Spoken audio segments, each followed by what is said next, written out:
All right, welcome to the new JFK Show number 219. Tonight we're going to have Jim Fetzer and Larry Rivera, and we're going to be primarily discussing the state of conferences as far as JFK is concerned. Jim, tell me what you've been finding out.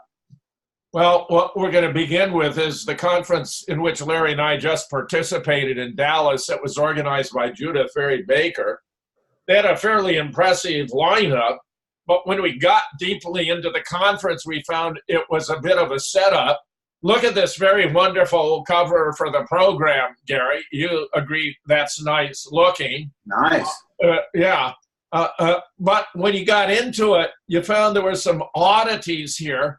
It began on Thursday where they had Ole Damagard talking about parallels between the murder of JFK and Sweden's Prime Minister Olof Palme from Spain. Then Judith was talking, as she would many different times. I missed this because I was here in Madison for family events. Then on Saturday, they had Pete Hyman, who's a good guy. That's Friday. Go ahead, Larry. That's Friday, Jim, Friday. Yeah, this is Friday. No, the other was Thursday night. Right, Thursday. And what you have on the, yeah, that's Thursday. Yeah, that's Thursday. Right. And now I'm turned into Friday. Right.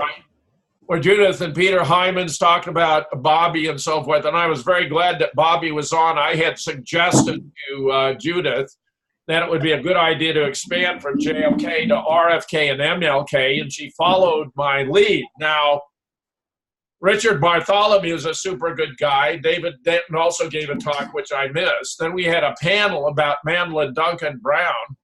And notice one of the featured panelists is Robert Groden.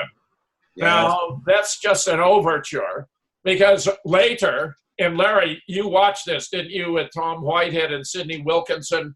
These are the Hollywood film restoration experts who've been working on the Zapruder film and have been impressed with the amateurish way in which the blowout at the back of the head was blacked out.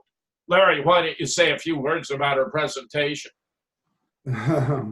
Well, before that, I want to backtrack a little bit because David Denton, a good friend of ours, had his time sort of hijacked a little bit by Ed Tatro, who went in and hogged, at least 20 minutes of his time. Really? Yeah, he did. I forgot to tell you about that. But anyway, Pete Hyman's a great friend, tremendous photographer there. He did the interview with Paul Schrade, which was so masterful on Sunday. He did it via special videos that he presented. It was very touching. Richard Bartholomew with the deep Texas in the Deep State, where he's organized this think tank, and he was taking donations of $25, and the book was free, to fund, this think tank of researchers and people, who really care about doing serious research. And like you said, Richard is a very, very serious researcher, very well respected for many years, for a long, long time. Went back to the early 90s. Okay, and David Denton, like I just mentioned, he's a good guy. Yeah, and David Denton, the New Revelations, where he mentioned some of the work that I did on Orestes Pena, and I was, So how did Ed Tatro wind up? He's not even mentioned here. We don't even see his name here. Yeah, well, he's, I've always wondered about Ed Tatro. Yeah, and the one on Madeline Brown. Right. I want to ask about that because I had suggested Jimmy Brown, who's Madeline's older son. Mm-hmm. She had a marriage before she had her affair with Lyndon.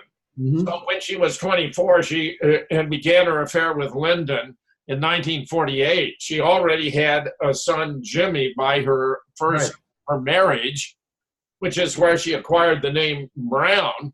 So I had suggested that Jimmy be a part of this panel, but for whatever reason, he was excluded. I thought that was a mistake. I think that you also should have been on this panel, Jim, but obviously, because you had a lot more interaction, with Madeline, than some of these people here. You know, Robert hardly. He'd be a great person to have at a conference, that's for sure. Yeah, Robert hardly talked, you know, in this panel. You know, I don't know why. What did Robert Groten have to contribute? Very little, very little. Gary Saracen was the one that did most of the talking there, and Dr. John Williams. You know, Robert, like I said, he had very, very little. What were they talking about? Madeline Brown? Yeah, yeah. Mm-hmm. Now, you know, I mean, Stephen was her offspring by Lyndon, of course, as you well know. Yeah. And it's a fascinating story. I was originally going to be a part of that panel, except that I had two members of my family who were participating in plays Thursday night, and I would have been strung up if I hadn't gone to the plays. So, you know, I mean, it was great to see them perform. Family comes first. Take that panel. That's why Judith had to move me to Sunday.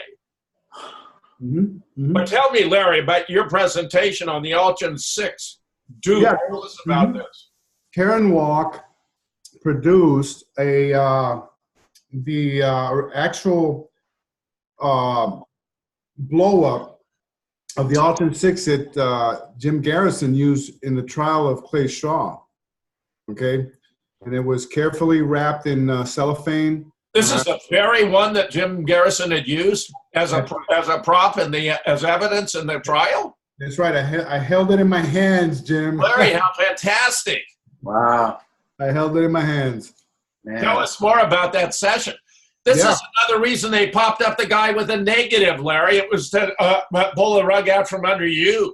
Yeah, because of what I said and what Rick Russo also said, because Rick Russo also went in and that was all damage control. Well, we're going to cover that, you know, in a little bit, but yeah, that's why I'm going through it sequentially to get the background for some of what happened later. Yeah, what I did is I showed the different versions of the Alchin 6, namely the enhanced one that we use all the time, the one that Dennis Camino got, which is cropped on the left side, which does not show the women that are recording.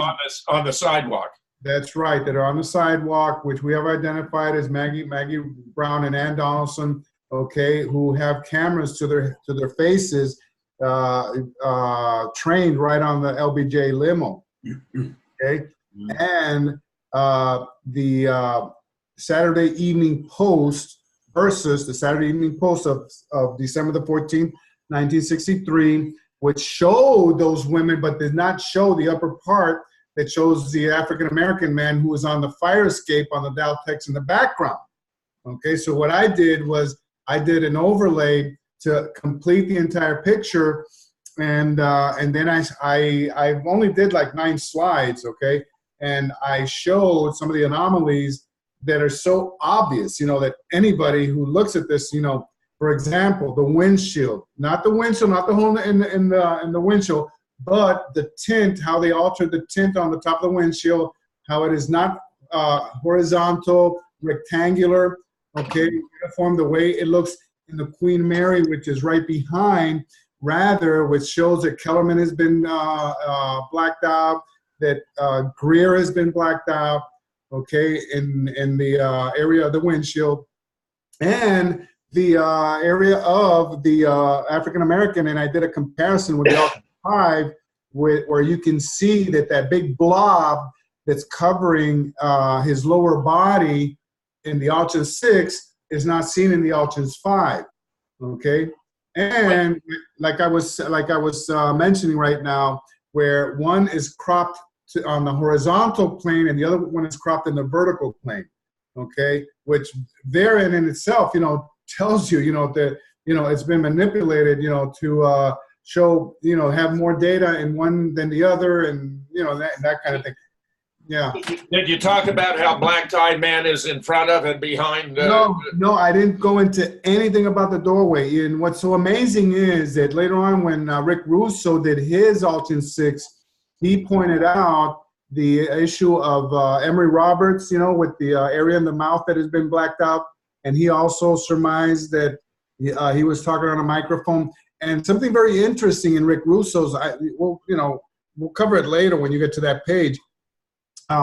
Where in LBJ's follow-up car, he discovered that we talked about this halfback. Remember we talked about where it's off of the pavement in frames 155 to 158. We did that show the other day, Right. giving credit to Roy Schaefer. But what he discovered in the Auction 6 is that the agent that's opening the door in the back, the rear door, the left rear door, actually had some kind of a rifle, AK or some kind of automatic rifle. Yeah. And he's positing the fact that this guy might have been actually shooting some kind of diversionary shot. And I thought that one just blew my mind, Jim. I forgot to tell you about that one. Yeah. Yeah. And he showed how the area of the Auction 6 has been masked to hide, the barrel, which is going above the roof of the car and all that, and vertically up in the Auction 6. Later on, if we have time. Later on, holding the machine gun up when they're on their way to Parkland. Yeah, exactly. And he showed that was in the Queen Mary. That wasn't. He's talking about.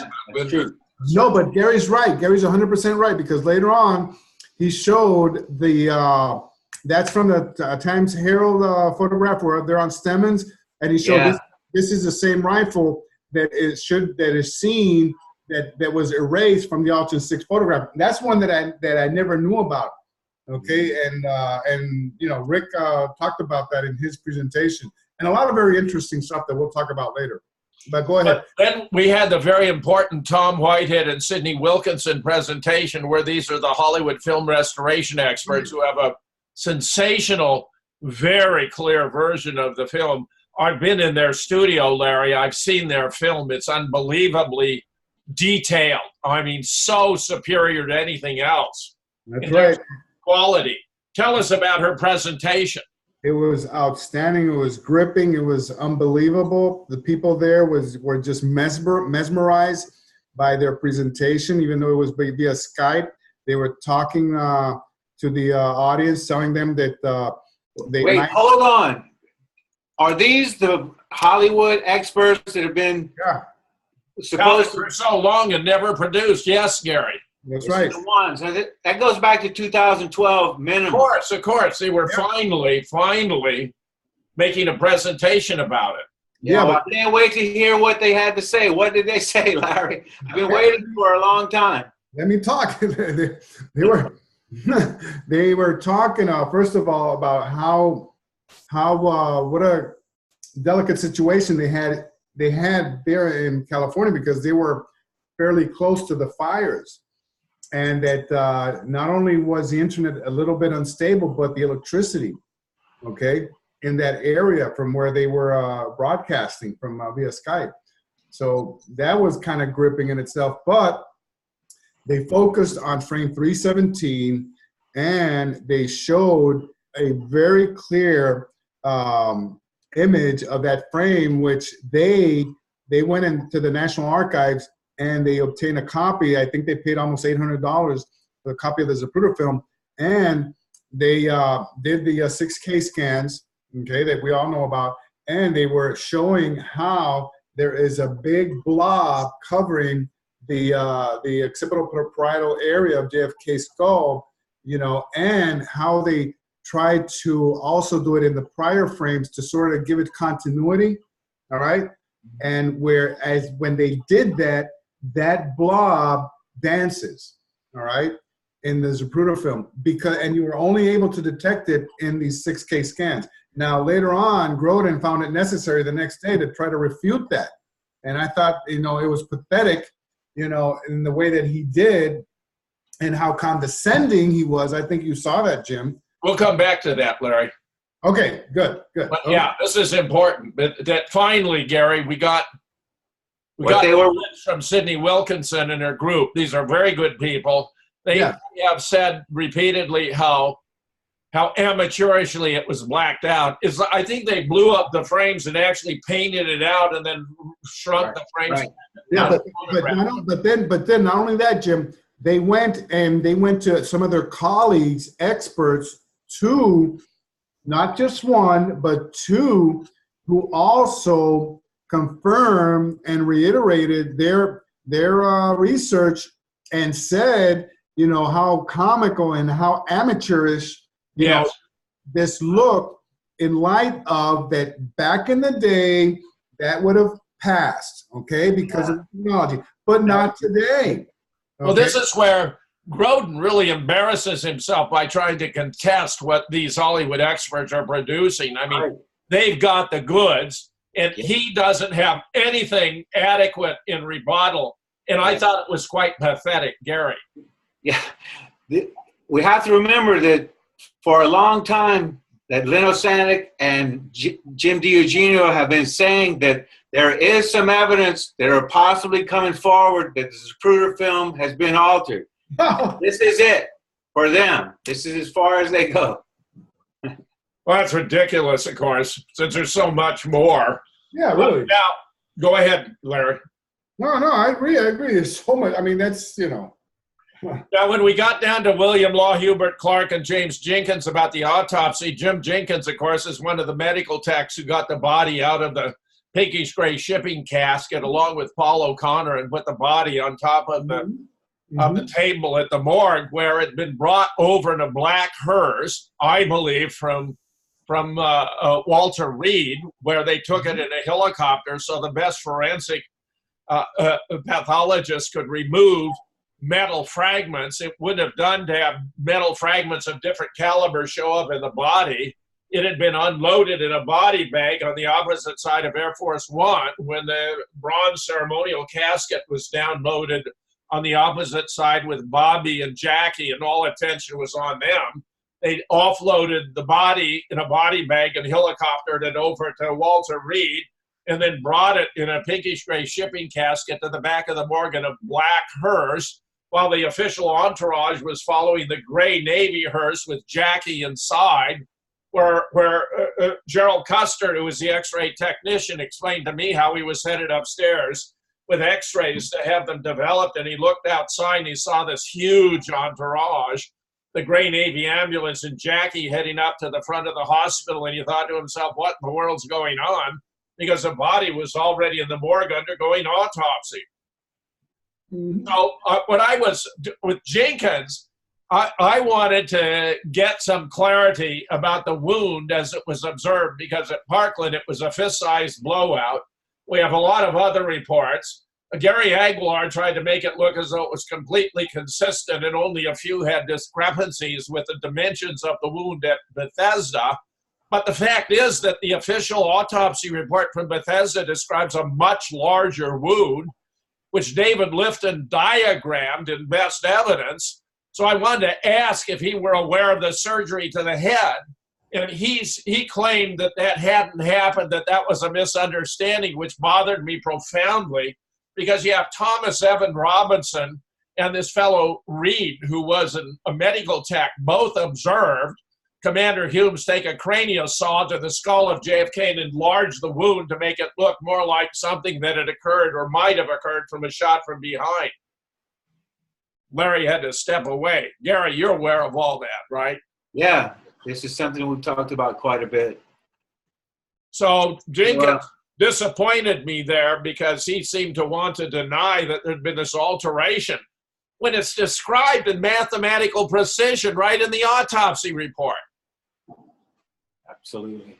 Then we have the next day, we had Ed Haslam, who was on Skype, Judith Very Baker, of course, several times.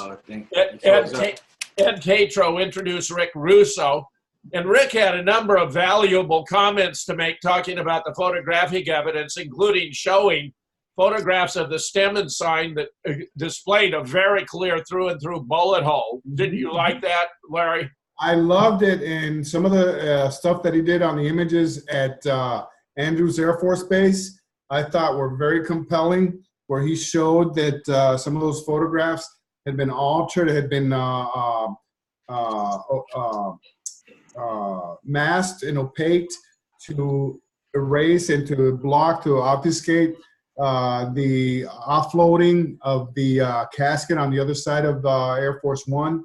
Okay, he did also that comparison of where he found the floor. Remember where it showed the tiles there? Right. He discovered where they actually took some of the fake autopsy reports. It was in this animal lab behind where Russo matched the tiles and the location of the phone.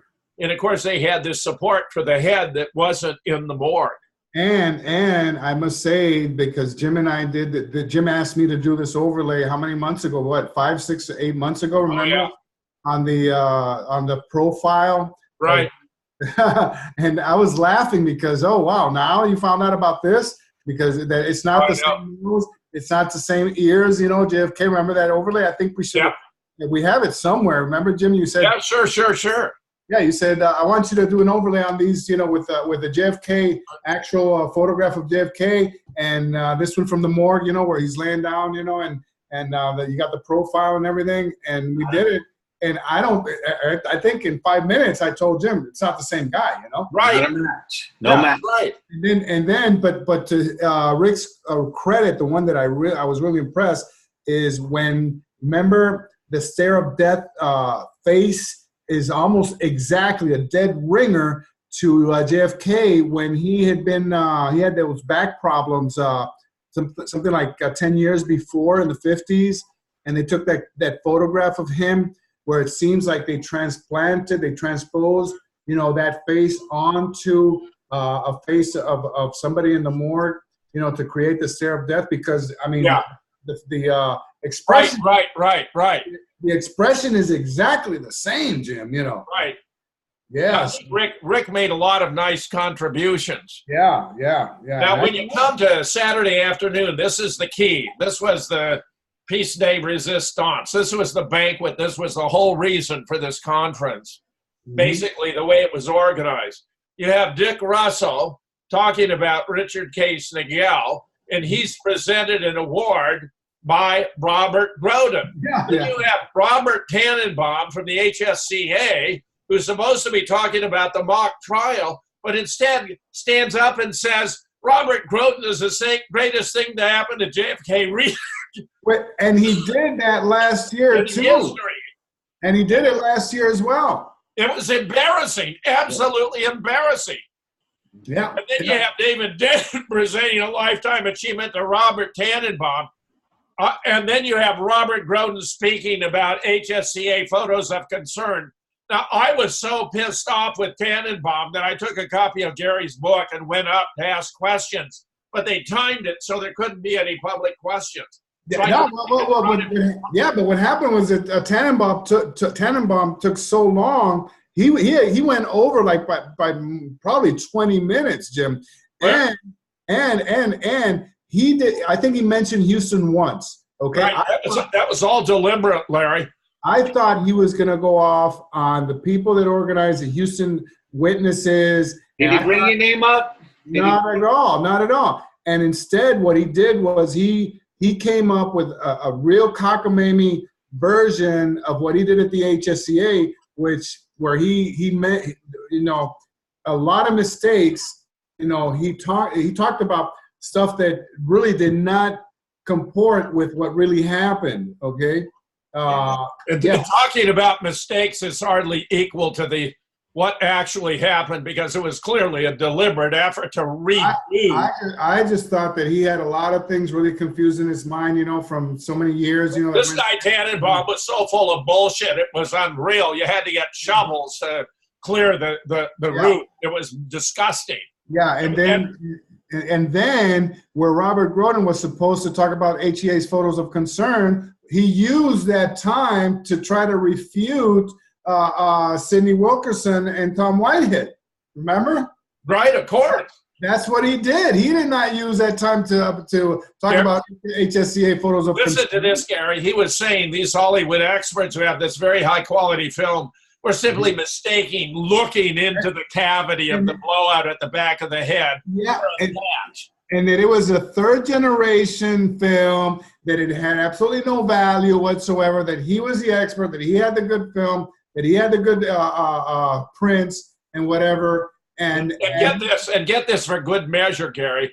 He had this little twit stand up and say, I own the negative of the Altgen 6. I can blow it up, blow it down, whatever. And as much as I'd like to find Oswald there, he's not there. It's Billy Lovelady. And he wasn't even talking about the Altgen 6, Jim. And I have to add this. He was so condescending with Sydney and Tom, which was embarrassing because he kept saying, oh, I like those people. I've talked to them on the phone all the time. He never said, I've been to California and I've seen their research, like Jim, you know? I've been in their studio and seen the film, and it's dazzling. Right. All he said was, I've talked to them on the phone. They're really nice people. They mean well, blah, blah, blah. And I'm going over here. Get this, Gary. I mean, when I had the opportunity to give my presentation, I'd come back and rebut this absurdity here because it was so blatant. You can't, the negative doesn't come self-certified. It doesn't come with a label. It says, I'm Lee Oswald, I'm Billy Lovelady. I mean, it's stupid for him to claim because he owns the negative, he knows the truth about this when he was obviously some kind of disinformation operator. Yeah. And it turns out that Larry would learn this is a guy who's with Groden out in Dealey Plaza all the time. Yeah, let's talk about that. Let's talk about that. This guy comes in dressed in black, you know, mustache and goatee or whatever, comes in, and this guy wasn't even part of the conference. He obviously did not pay. He had never been seen there in any of the days, Thursday, Friday. He comes in right on cue, Gary, right on cue, you know. And when Groden is talking about the Zapruder film, he comes in and he says, oh, the Zapruder film, you know, was split this way and it's split that way, and that's how you get the entire strip and blah, blah, blah. Remember, Jim? And then he goes out of the blue and he goes, oh, and the Altgen 6, I own the negative. And as much as I would love it to be Oswald in the doorway, it's Billy Lovelady, and I own the negative, and I'm God here, and blah, blah, blah. And he just walked in and shouted that out? That's right. He didn't even go to the microphone. We don't even know the guy's name. And this is really disturbing, fellas. I mean, this is the best conference. It was a psyop. And I go and I turn over to Jim and said, Jim, this is staged. I mean, Tannenbaum was there giving Groden a rhetorical blowjob. It was embarrassing, that bad. And it's not a good sign that Sarah Weck is next on the list. I know, Gary. It's not a good sign. I know, but this was so, and you know, this was so embarrassing that I think a lot of the people there, you know, noticed, you know, what was going on. And then obviously the next day on Sunday, you know, I came back to that, and we'll talk about that in a little bit. But I was not going to let that go, obviously. Well, I was so pissed off with Tannenbaum. I went up to ask a question, but I was cut off because it wasn't any time. So I went over to Tannenbaum, and I gave him a copy of Larry's book. And I said, we thought you were going to talk about the mock trial in Houston last year and how Larry was cut off, and you didn't say a word about it. And he said, oh, there wasn't enough time. There wasn't enough time, which was all bullshit. He ought to have been addressing that, not telling us about the virtues of Robert Groden, who's been an op on the other side from the beginning, and the idea that Judith is featuring him and giving him these awards and all this, to me, is completely disgusting. Let me tell you about Robert Groden. I'm going to say this now. I've never said it before because, you know, but this, I have information, you know, from other sources that, you know, did you know he was born? His birthday is November the 22nd. Anyway, he, a friend of mine. Birthday is November 22nd? That's pretty odd. Yeah, very odd. He was 16 at the time. And my research has pointed to the fact that he befriended Harold Weisberg. You know, Harold Weisberg wrote a book, okay, where he just raked them, you know, big time, and talked. Well, they worked together a long time. Didn't they even have? That appears to have been an infiltration of Weisberg's research and to affect him. In his second book of the Whitewash series, Photographic Whitewash, the last 4 pages are about how the staff was trying to conceal the fact that Lee Oswald had been in the doorway. And you know, Groden has, of course, denied that, was hired by the HSCA. explore and came back and said it was a false rumor, which of course is disgusting. And this is fascinating because he took this photograph of Billy Lovelady wearing a red and black checkered shirt, which is not the same shirt that was on the guy they claim was Billy in the doorway, who of course I refer to as Gorilla Man. He's much bigger, heavier, but the shirt on Gorilla Man has a pocket. There's no pocket on the shirt that Grodin photographed. Grodin claimed in his report to the HSCA that a study of the pixelation of the sleeves of Doorman and of Billy in the checkered shirt and the sleeve was a closer match to Billy than it was to Lee. When Judith eventually did her piece, she cemented that it was Lee in the doorway by finding the exact opposite to be the case, the exact opposite. So why Judith should be persisting in defending Grodin when he's obviously just a bullshit artist is beyond me. Mm-hmm. And we believe that, okay, dig this, in the late 60s, Weisberg became godfather to Grodin's oldest son, Robbie, and they were family for a long time until they had that big falling out in the early 90s over Oliver Stone's movie. But in the interim, they had a lot of conflicts, going back and forth. In the summer of '76, Grodin was just about destitute, broke, and asking Weisberg to loan him money. And I'm talking about based on documents that I have seen in Weisberg's JFK repository, where later on, I believe that he in some way was sent to actually, mess up Weisberg's work, and try to, drive a wedge, and be some kind of a disrupting force in Weisberg's work. And Weisberg later on wrote a scathing manuscript attacking Grodin in a way that's really embarrassing, And this is a manuscript, a book that was never published. You can find it over there on Weisberg's site. And he talks about the dishonesty of Grodin and how he turned against him, and and then worked on discrediting him. Worked on being against Weisberg, and all the tragic situation, where the families were suffering because of the situation, going on between Grodin and Weisberg. That's almost like having a wife of 20 years and you find out she's been sleeping around on you every night the whole time. Nice parallel.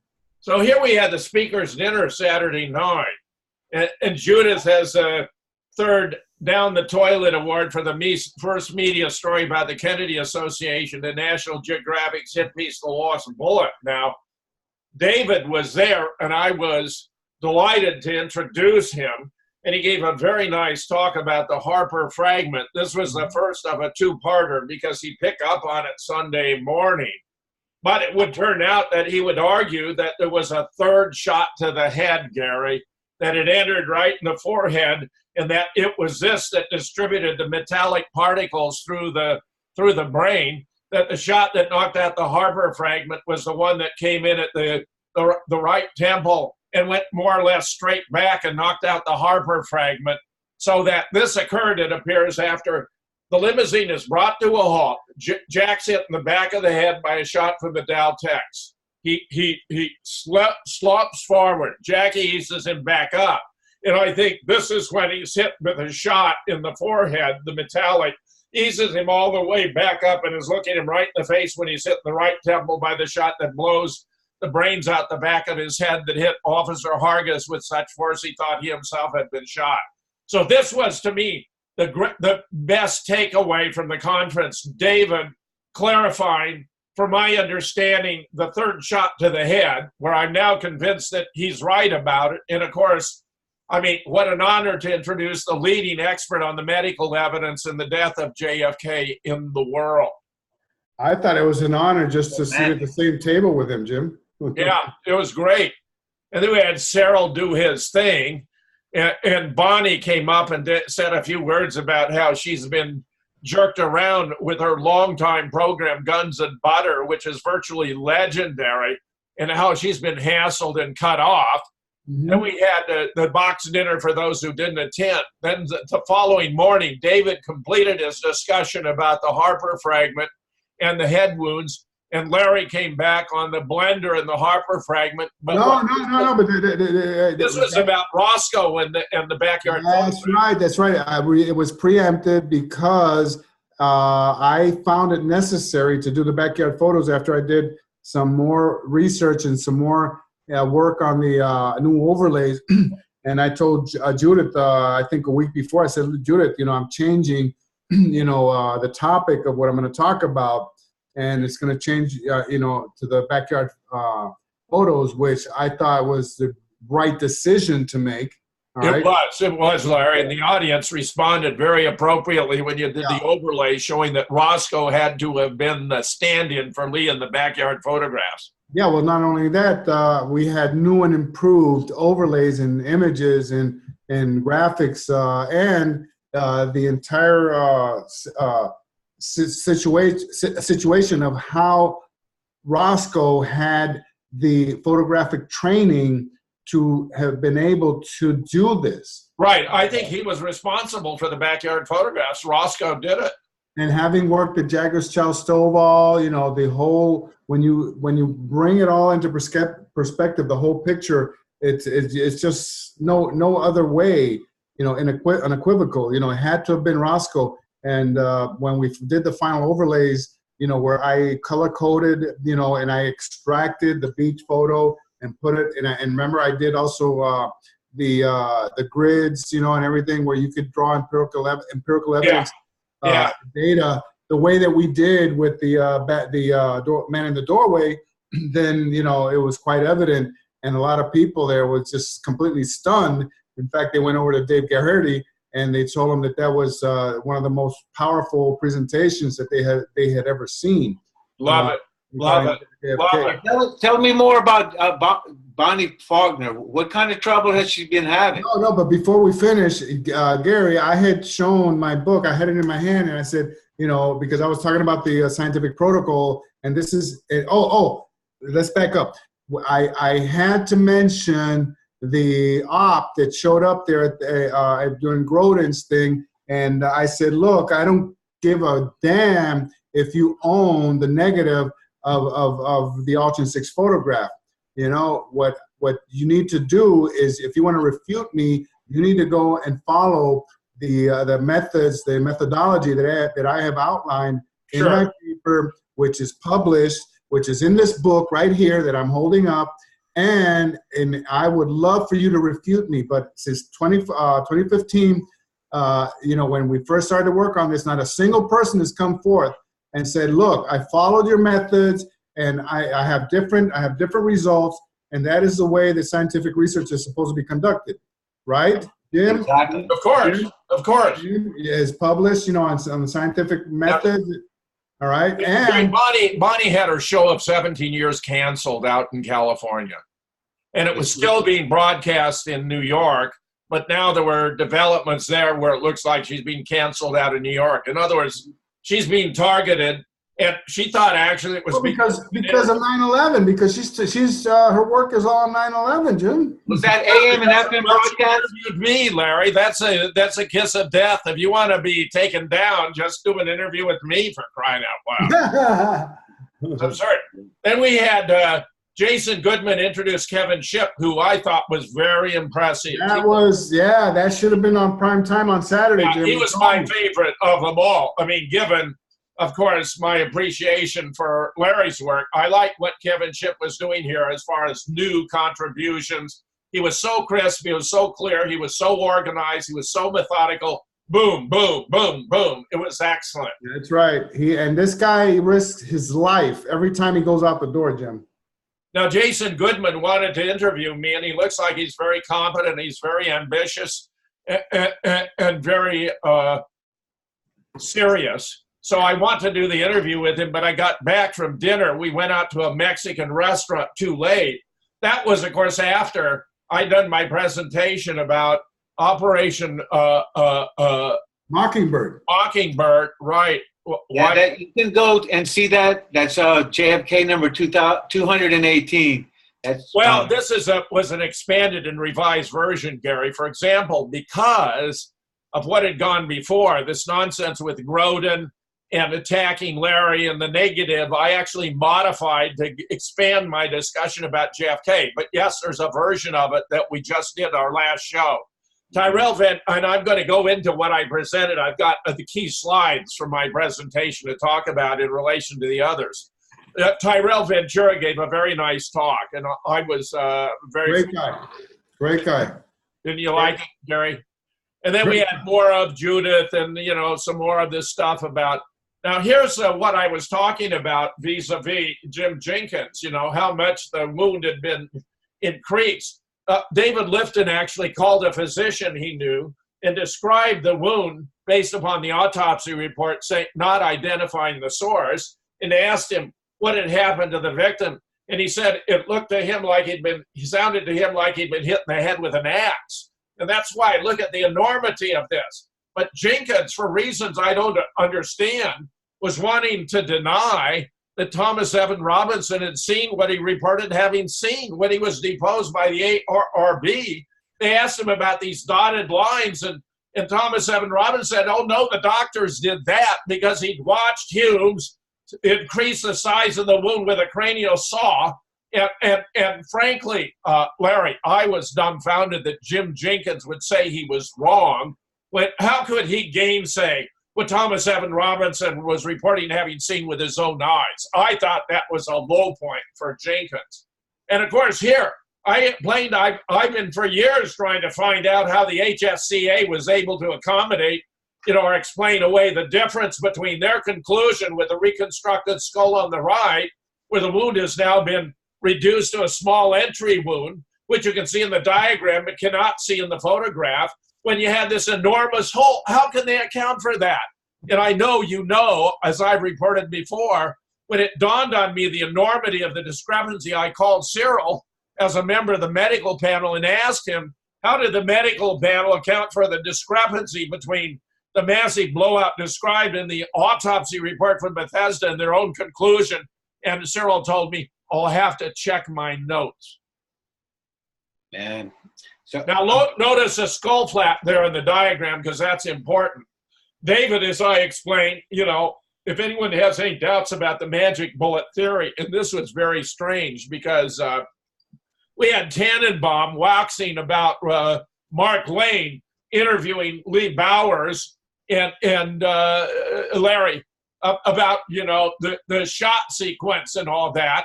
And it was ridiculous because he wasn't talking about when they were talking about seeing Douglas Jackson motor up on the side of the grassy knoll, which by itself refutes the legitimacy of the Zapruder film. With S.M. Holland.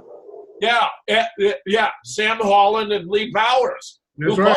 Both reported to Lee.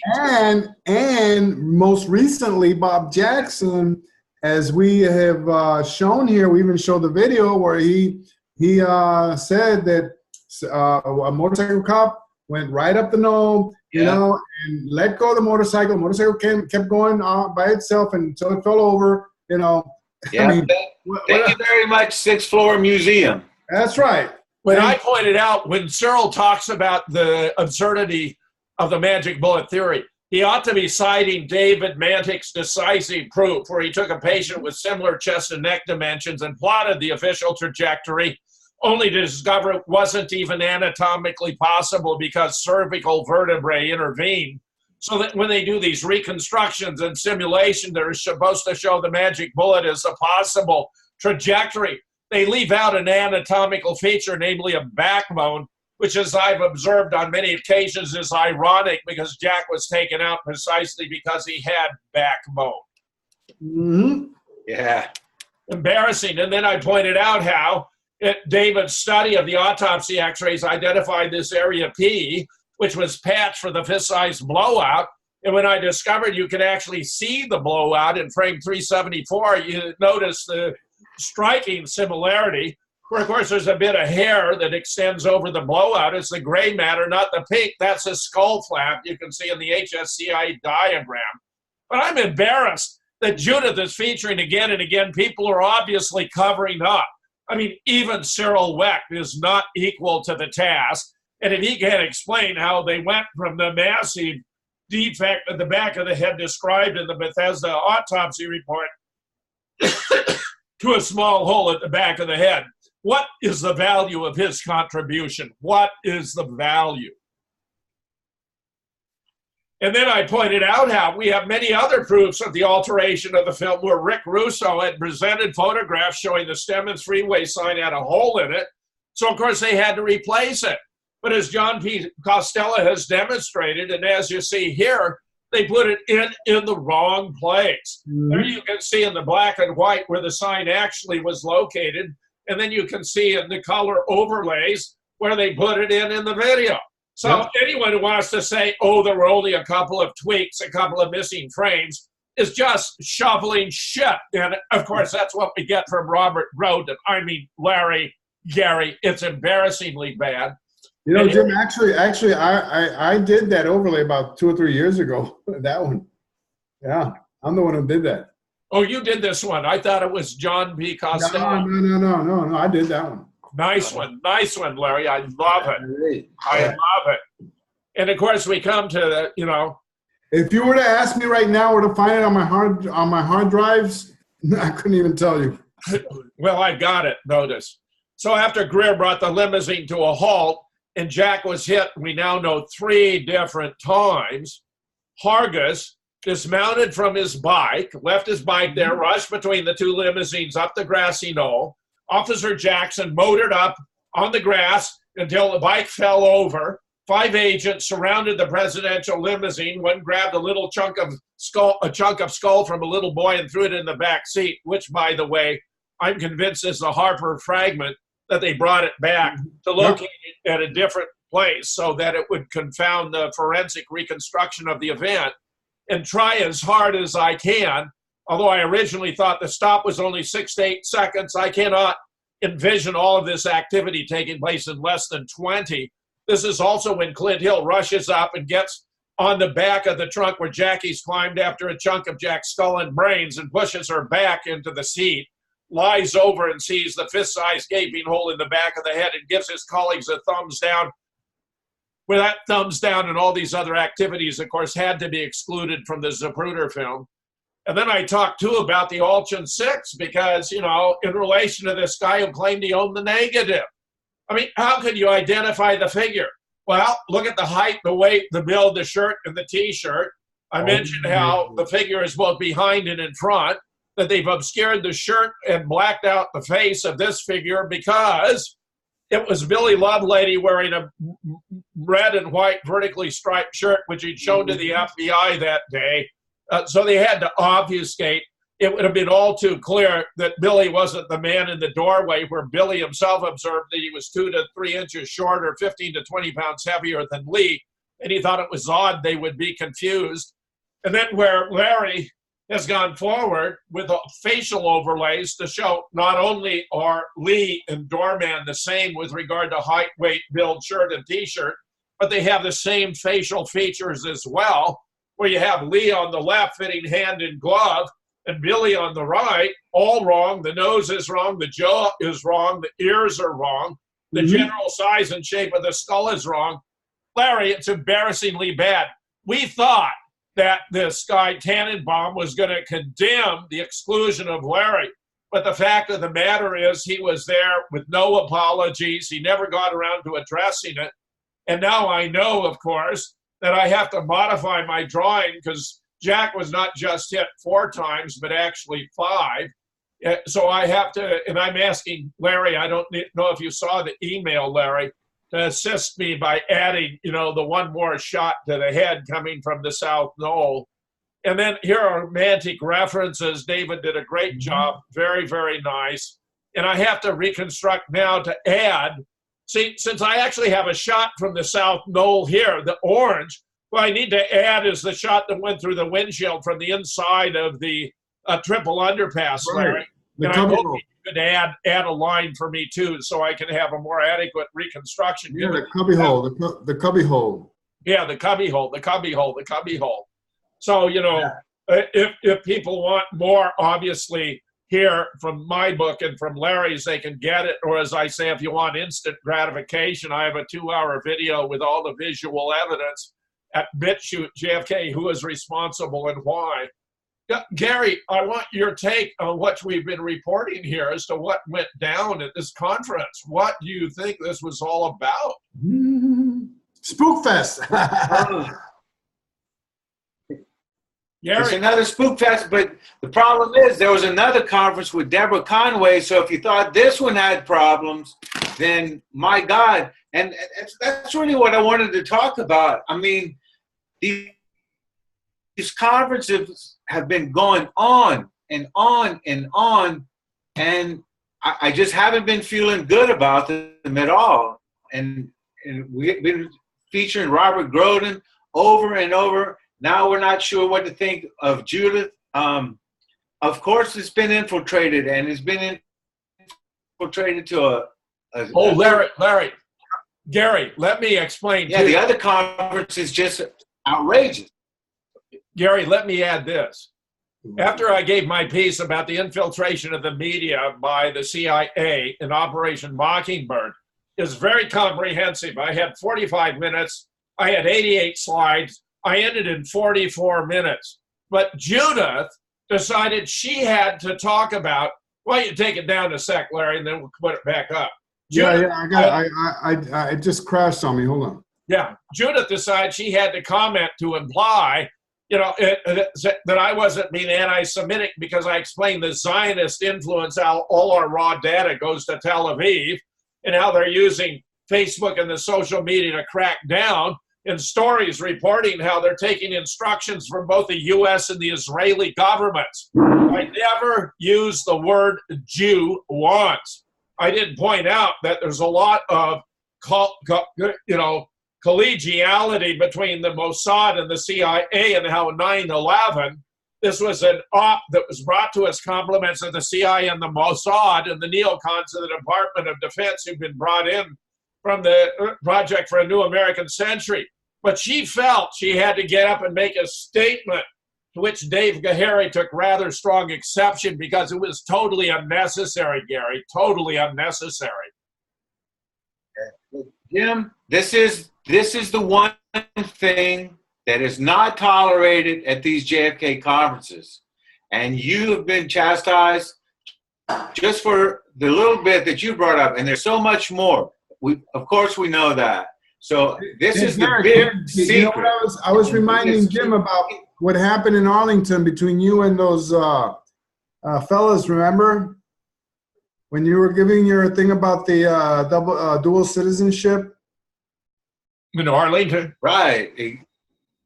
Yeah. Right. And all I did was show the Dimona letter from Ben Gurion or JFK to was it Joseph Ben Gurion? I mean, David Ben Gurion? Yeah. So, yeah, I mean, I almost started a riot at that conference just by bringing up. I had three panels, three of my slides. One was 100 executives of CNN who are dual U.S.-Israeli citizens. Another was 100 executives from NBC who are dual U.S.-Israeli citizens. Another was 100 executives from the New York Times who are dual Israeli. You cannot bring that stuff up. Boy, I brought it up. I brought it up in spades. But I really felt in retrospect, Gary, that she was using that to undermine me, not because of that, but because I was also rebutting Groden and this guy and Tannenbaum, who were just shoveling so much nonsense. The oldest trick in the book is to call you anti-Semitic. Okay? It's the oldest one. Well, I'll tell you, it shook my confidence in Judith right then and there. My confidence in conferences has been going down for years now, and I'm wondering what we're accomplishing other than just a few things. And there are good people there, but like I keep saying, if you think this conference had problems, you should have gone to the Deborah Conway conference. You ought to check out that roster. Yeah. I'm sure it was full of ops. Larry, I know you want to present some slides here. Why don't you go ahead and do that? We have about 10 minutes left. Yeah, just a couple of slides here. But there was a time where Judas conferences were not loaded with ops like this. But do you read it that way based on what Larry and I are reporting to you here and now? Yes, absolutely. It's just it's been, they always do the same thing. They always come in and co-opt your development, and I'm wondering who's involved with who. Remember, it's 9 out of 10, right? 9 out of 10 are working the other side of the street. Right, so, right. I just thought Judas conferences were closer to the truth, and they still are. But I'm really feeling like we've had a major setback in these conferences and what they accomplish. I'll tell you, although Judith preempted at the end, I had 30 people from the rest of the time I was there, right up to the time I departed, coming up to tell me how much they appreciated what I presented. I mean, 30 people. I don't think I've ever had that happen at any other conference where people kept coming up. I mean, I'd run into them in the elevator. I'd run into the hall. I ran into them in the cafeteria. I ran into them when I was checking out. And they came up to tell me how much they appreciated what I had done. 30. Yeah, this Tannenbaum, this guy has sort of come out of nowhere. And I'm just really disappointed that he didn't bring up Larry, because he had a chance to redeem himself. Right, and here are ways why you should have brought up Larry. Go ahead, Larry. Well, these are the new overlays that I did. We've already presented some prior, and we went with this is Commission Exhibit 133A, the first one, where it shows the militant and the worker, and him holding the rifle in his left hand. And then we did here, I don't know if you guys can see it, where I have the probe. Can you guys see what's going on? Yeah, we see it. We see it. Okay, probe and gallery. Of course. Don't forget, the probe is your control or the unknown, and the gallery is the image that you're testing. Okay, we've done this before, you know, with the man in the doorway. So the terms are consistent here. And then we have two different gallery images for Lee. This one at the City Hall, the night of the 22nd, where he still has his tweed shirt, richly textured, you know, rust colored, you know, with a couple of buttons missing, and it's ripped here and there in the elbow. There, you got 5 minutes. Yeah. Oh, well, actually, with this show, we can run over, right, Gary? Yeah, there's no problem at all. Go ahead, Larry. So this time I introduced a new gallery image, the DPD photograph of Lee. And what I did was I extracted it from the actual photograph. As you can notice here, you know, the what do you call that sign there that they have on the side that identifies the date and the identity of the person. I took that out. Shot? Yeah, of the mug shot. Yeah, and yeah, I took that out and I traced it. I actually used Photoshop, you know, with magic wand and everything that extracts, you know, the lines and everything. And this one came out pretty good, actually. So that you're working with the exact image, okay? And very interesting what happened, because first of all, we did this with Roscoe, okay? And we determined and we saw that the shoulders, the neck, the traps, you know, the chest and everything are a perfect match, okay? Uh-oh, are we here? Yeah, we're still seeing the same picture. There we go. Okay, I think something happened here. Oops, I'm not able to get this. Yeah, hit slideshow. Can you pause? Maybe. Or hit slideshow. It's not. You're on. Yeah, Larry. Oh, I see what's going on. We got different. Can you see that? Yeah. You got a screen share. Okay, never mind. Can you see that? Yeah. Okay, this is, okay, you ready? I've already resumed, Larry. I gave you a countdown. Go ahead. I wanted to show this because this is one of the most amazing images I've ever seen, and it has to do with the beating that Lee received in the Texas theater. Okay, and I was pointing this out. If you see these lacerations, this is what they put on him was mercurochrome. Remember the old orange stuff that they I remember it.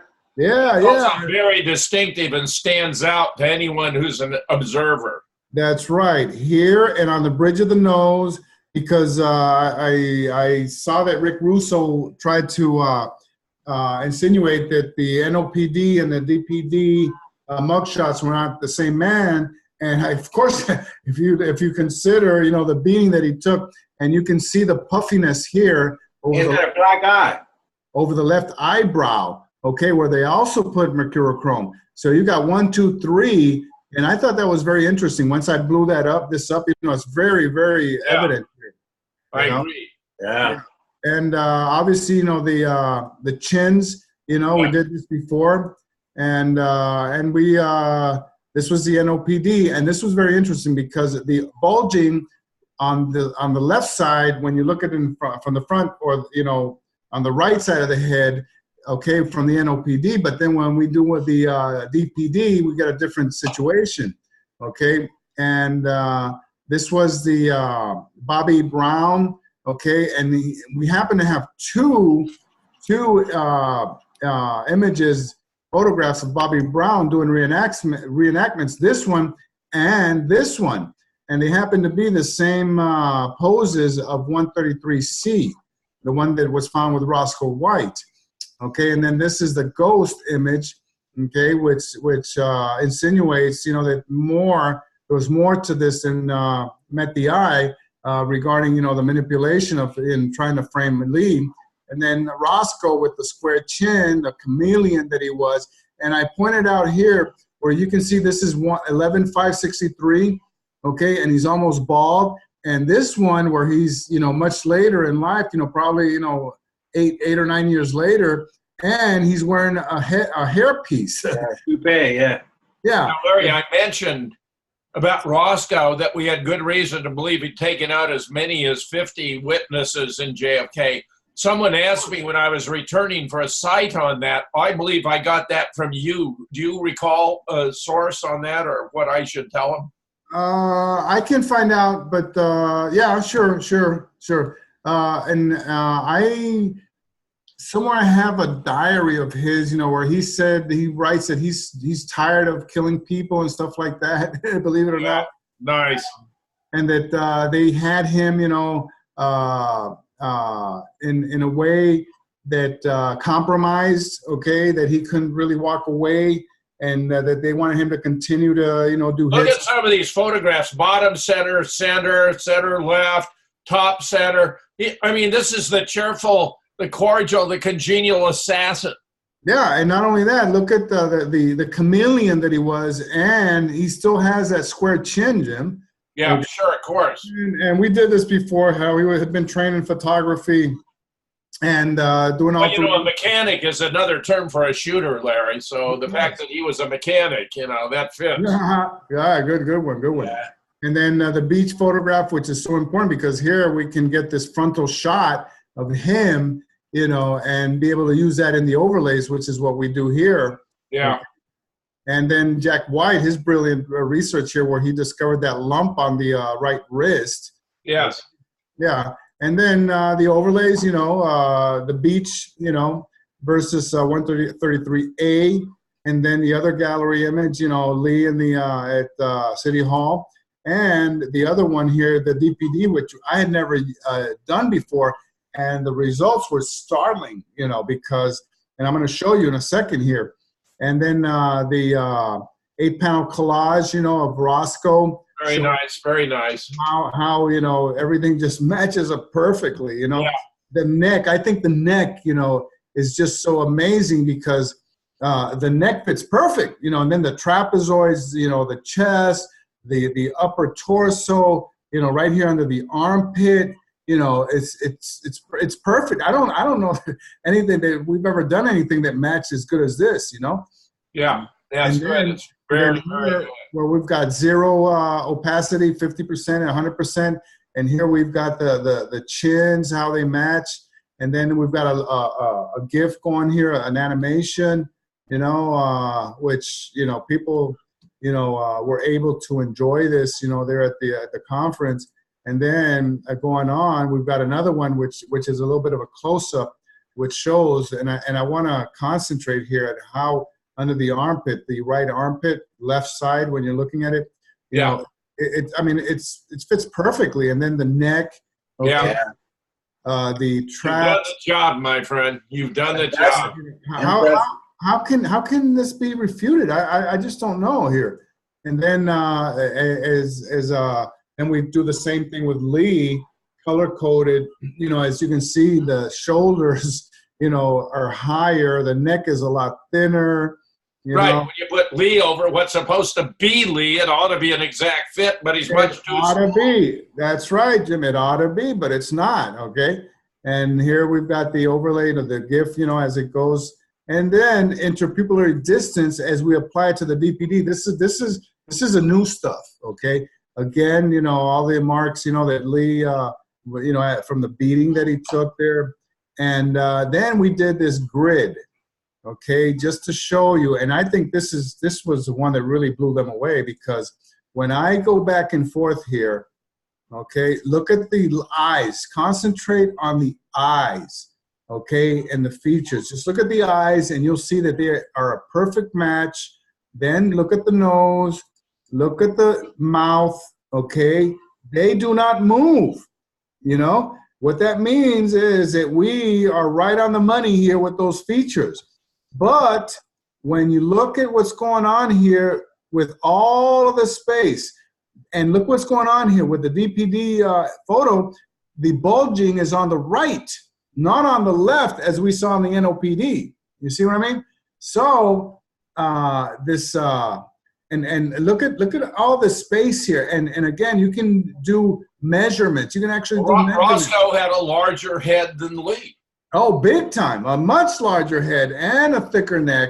And I can go and draw empirical evidence. I can, like Gary and I've talked about before, go and just count the squares, That's all you got to do here.